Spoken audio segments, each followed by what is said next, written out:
Hi everyone, welcome back to English for Management and Leadership. Lately, I've been so busy that I haven't had time to hang out with my friends. So when I'm working at the computer, we'll instant message or text each other. Messages fly so quickly that on the screen, they appear out of order, yet we still understand what's going on. It's not stressful, it's fun. What is stressful and not fun, however, is when the same type of quick-fire conversation happens in a business meeting. Can you think of a meeting you attended where the conversation moves so quickly from one person to the next, then on to the next topic, and maybe the topic after that?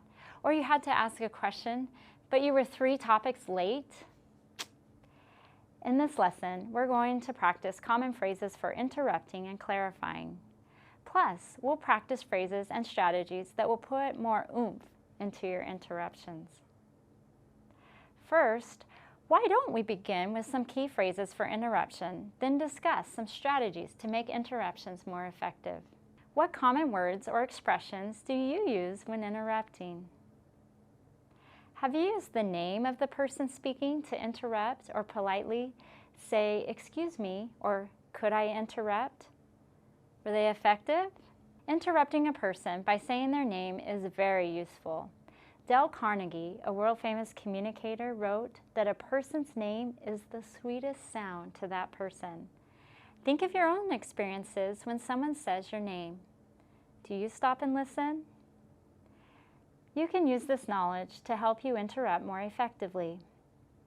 Notice how quickly Jake stops speaking when Elizabeth interrupts Jake by using his name. Thanks, Catherine. You know, Don Holt's my idol. I still remember when he looked me. Let's get back to the partnership idea. Is it something you've dealt with before? What is equally important, and I think useful to you, is how she says his name.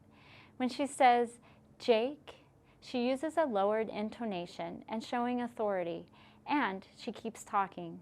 Using a falling intonation that gets lower and louder on the last syllable works well with all of the interrupters. I'm sure you remember from the previous video that asking for clarification requires you to use language that clearly expresses what you need or want. You can't rely on saying, "I don't understand." As a review, when you ask for clarification, you may need the speaker to be more specific or to explain a point that you don't understand completely. You may need a word to be repeated because you didn't hear it, or maybe you heard the word, but you didn't understand it and want it to be defined. Many times you think you understood, but want to check your understanding by asking the speaker to listen to you summarize the main points.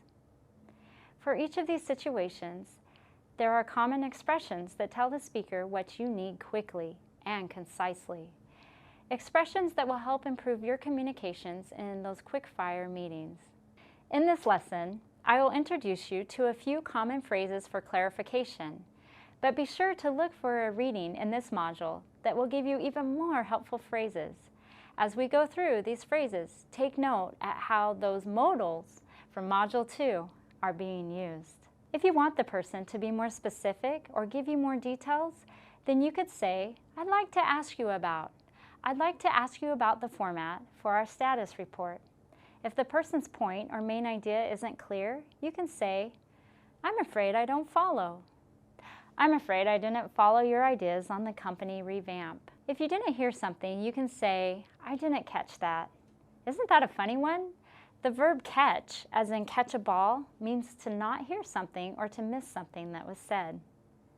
"I didn't catch what you wanted ready for the conference call tomorrow." If unfamiliar words or expressions are used, then say, "I'm afraid I don't understand." "I'm afraid I don't understand what QC means." Or you could simply repeat the term using the intonation of a question. QC? If you want to be sure you understand, then use "just to be clear," and then summarize the point being made. Just to be clear, the temp workers will file the data. Remember, you are in charge. Speak with authority. Use pauses and emphasize your words. Let's review the key takeaways from this lesson. Key phrases such as "excuse me," "I'd like to add," "ask," "say," and "if I may" are useful to use when interrupting. Saying words or phrases for interruptions with a falling intonation is more authoritative. Use a falling intonation with the person's name. This is a powerful interrupting tool. When asking for clarification, be clear about what you want, clarified by using key expressions that match your purpose. Being able to interrupt effectively and ask for clarification can be difficult in your first language. It takes practice and practice. Practice builds speed and confidence. I hope these expressions and techniques make your future interrupting and asking for clarification much more effective and pleasant. Good luck, and as always, thank you for participating in English for Management and Leadership.